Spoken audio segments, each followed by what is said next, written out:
You've never paid $1 for Instagram, TikTok, or Facebook. Not 1 cent. And that should terrify you more than if they charged you $20 a month. Because here's the sentence that changes everything once you actually understand it. If a product is free, you are not the customer. You are the product being sold. And once you see that, you can't unsee it every time you open one of these apps. Let's start with the number that should stop you cold. These companies generate hundreds of billions of dollars a year in combined revenue, and the vast majority of that comes from a single source: advertising. Not subscriptions, not merchandise, advertising. Which means their actual customers are advertisers, and their actual product is your attention, sliced up and sold in tiny auctioned pieces, thousands of times a day. Here's what most people don't realize. Every second you spend scrolling isn't wasted time from the app's perspective. It's inventory. It's the exact thing being manufactured, packaged, and sold to the highest bidder. Step 1. The feed isn't neutral, it's engineered. You might think your feed just shows you what your friends post in the order they post it. It doesn't. An algorithm decides what you see, in what order, and for how long, based on one core metric: what keeps you scrolling the longest.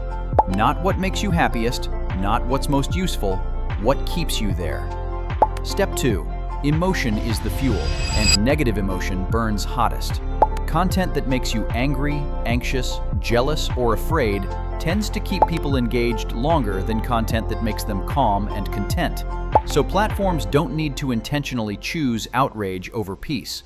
They just need to optimize for engagement, and outrage wins that competition almost every time.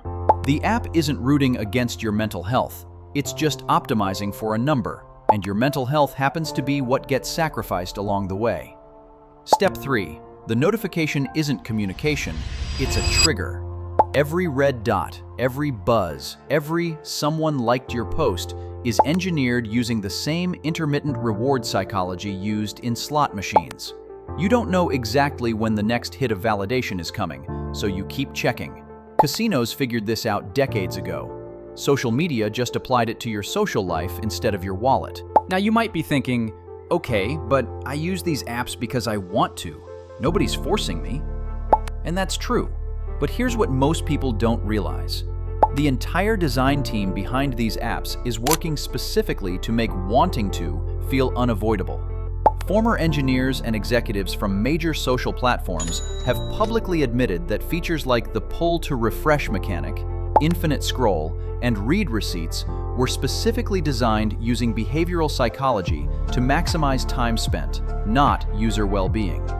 Step 4. Your data isn't collected, it's harvested and refined.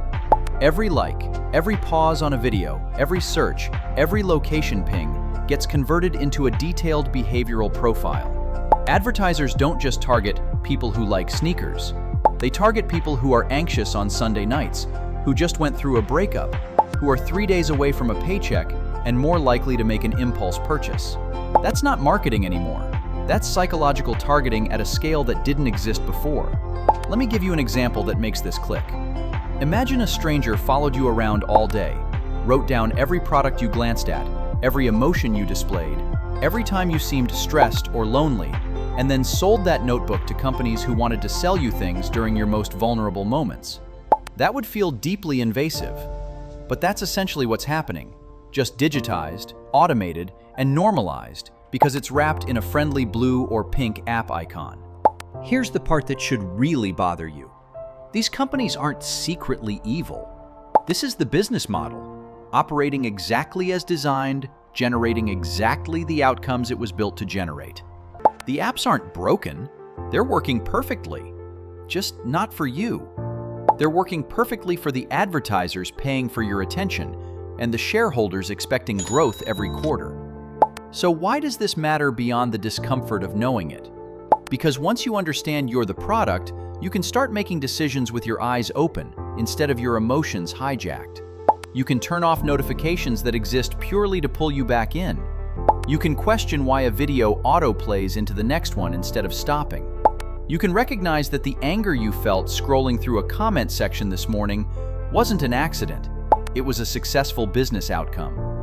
This isn't about deleting every app and disappearing off the grid. It's about understanding the actual transaction happening every time you open one. You're not just checking your phone. You're clocking into an invisible job where your attention is the product, your emotions are the raw material, and the company gets paid whether or not you ever see a single dollar change hands. If you enjoy content like this, make sure to like, subscribe, and join our growing community. Thanks for watching, and comment down what topic or brands we'll next uncover. I'll see you in the next video.